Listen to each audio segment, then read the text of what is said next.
So guys, in today's video, I want to go over the top 3 creative maps for you guys to actually improve and truly excel at competitive Fortnite. These 3 maps are maps that I've never seen before, and I think they are extremely valuable not only to your actual competitive skill, but also to your development as the Fortnite competitive scene starts to shift into different game modes, and this might even help you with some zero build tournaments. But obviously, be sure to use code SonataYT in the Fortnite item shop if you guys do want to support me. Let's hop right into this video.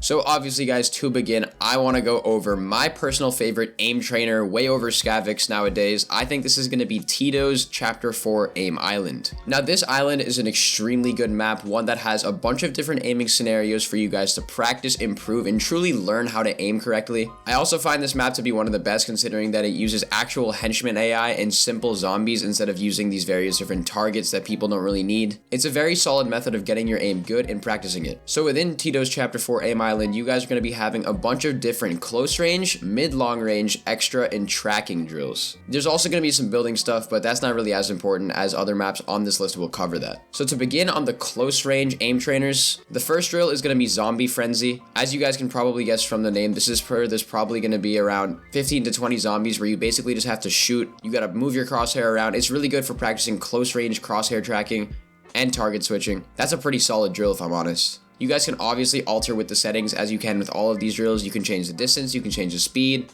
It's a pretty good solid aim map that actually gives you a bunch of different options to customize exactly how you want to practice. And then as the next drill comes up, this is going to be a pop-up drill. This essentially is where targets will basically pop up and you need to flick to them as quick as possible. This is really good for target switching. This is really good for target prioritization and actually switching and moving your crosshair around the area, which leads me into my next drill, which is going to be the crosshair drill. This is basically where there's going to be a target that pops up and you guys need to basically flick your crosshair to that target in a certain amount of timed sections. You guys can obviously turn off the time, but still it's very important that you guys actually practice this drill at a pretty sufficient rate. And then of course, finishing off the close range drills, there's going to be a one-on-one fight. This is basically just you versus a bot. It's pretty simple. But moving into the mid-long range drills, there's obviously going to be Tile Frenzy, which is basically where there's a bunch of different targets that you guys have to flick around. Next, there's going to be Air. Air is basically a drill where there's going to be a bunch of different zombies in the air, and you basically need to switch targets onto them. You can track some of them. You can basically alter exactly how much health they have. It's a pretty solid drill for competitive Fortnite, as is the next drill, which is known as Crosshair Long. This is basically the same thing as a normal crosshair drill, except you're going to be flicking to these targets in long range. And then, of course, the final long range drill. This is going to be actually called just long range, and you're basically going to be shooting at targets from a pretty far distance, and it's going to be a pretty solid way to actually practice getting long range tags.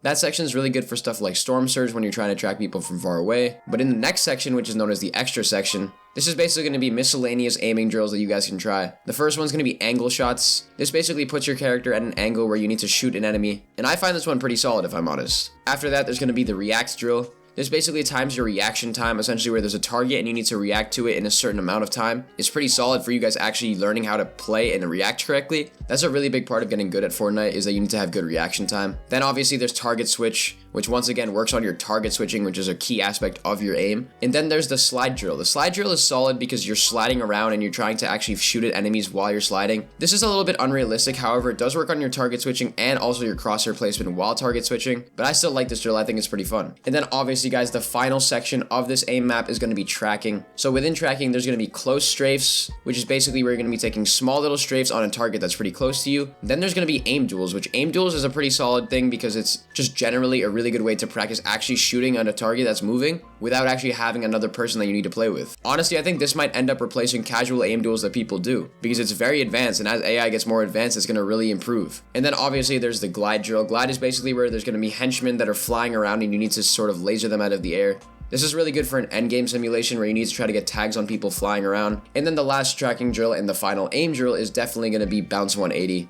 No tracking section of an aim map is complete without Bounce 180. This is where people are going to be bouncing around the area and you need to basically track them as the entire thing moves around. There's going to be multiple zombies that you can shoot. You can alter their health. You can obviously alter the time for any of these drills. And overall, this tracking section is finished out by Bounce 180. And this map is one of the best for aim by far. You guys should definitely check it out and you're definitely going to improve.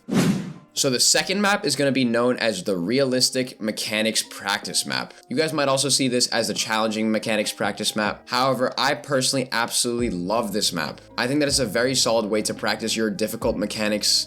There's a bunch of awkward edits that you guys might have to do, but it's an overall complete section on how to actually practice and improve them. Now within this map, they're actually going to be having 5 different sections. First off, there's going to be the edit while moving. then the piece control tunnels, then the piece control training, then the piece control peak training, then the box fight training, and then obviously the final thing, which is variety or others. So to begin, the edit while moving section is probably my favorite because it really is helpful for competitive. This is basically where your character is going to be placed inside of an open room with one wall, and it's going to be them moving in a certain direction. They're going to be moving up and down, left, right, and you basically need to complete edits on a wall based upon whether a crosshair tells you to do it. There's going to be a little line telling you exactly where to edit, or it's just going to be your intuition deciding where you think the best spot to edit actually is. I absolutely love this drill simply because it's very realistic for Fortnite, because a lot of the time in Fortnite, you can't just perfect edits like you do in creative. You need to be moving around. You need to be constantly having good movement around the enemy's walls, around your walls. It's a really solid drill, and I think this one's really going to help you guys improve at your mechanics. Now, the next section of piece control tunnels.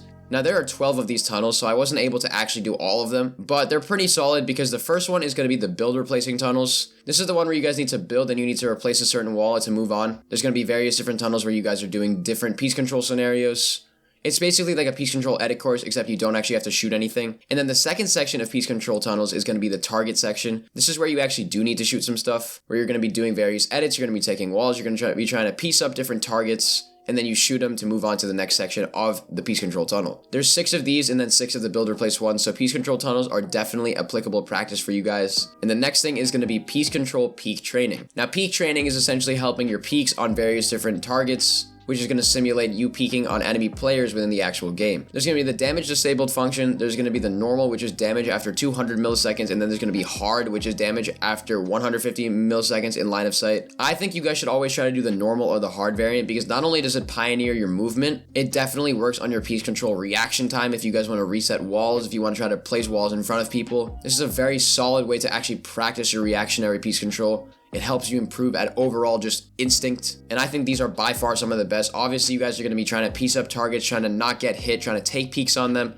It's a really solid way to practice, if I'm honest. And then the fourth section is going to be box fight training. Now, within the box fight training, I find this super interesting. You can actually go ahead and control the bot's health. You can control the map that you're playing on, and you can control the amount of enemies that you need to fight. Essentially, this is going to be where you're literally fighting enemy bots, but they're actually a little bit more advanced. They obviously can't build and they obviously can't edit, but they can definitely do a lot of damage to you, especially if you guys are playing on them having high health. Essentially, what you need to do is try to not get hit if possible, and try to piece up and move around and use your mechanics and use all these edits in these various awkward situations to actually end up winning the box fight. Obviously, these guys are AIs, so they're not able to actually win, but this is a really solid map for you guys in contested endgame situations where pretty much it seems like everybody's trying to attack you. Your mechanics in that situation will need to be perfect, which is what this drill is for. And of course, guys, the final section is going to be the variety or other section. This is basically just some goofy stuff. The first one's going to be an infinite edit tower, which is basically just a million of these tiny little floors,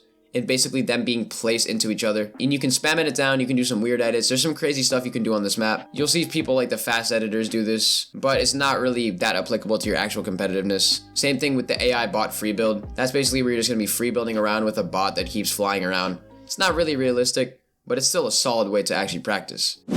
And then, guys, the final map is going to be Slyjack's movement and peak course from Chapter 4. I personally believe that this map is one of the best for you guys to improve your movement within Chapter 4, not only because it's a very cohesive and complete movement course. I think the addition of mantling, sliding, hurdling, all of these new mechanics really calls for more improvement on movement. Even before these mechanics were added, people didn't have perfect movement. And now with these new mechanics, they need to perfect the old movement system and the new one. And this map does a great job of combining the two. Now in this map, there's going to be 2 modes. There's going to be a normal mode and a hard mode. In the normal mode, basically it's going to be where the bot that you're trying to piece up and move around, that one's going to be able to actually not do much damage to you. You're not going to die when it shoots at you. And then in hard mode, it's going to be the opposite, where you're actually able to die and able to actually get eliminated by this bot that you're trying to piece up and move around. And what I find extremely important about this map is that the bot shoots you as soon as it gets even a pixel of line of sight on you. As soon as it sees any part of your character, it shoots it and you take damage.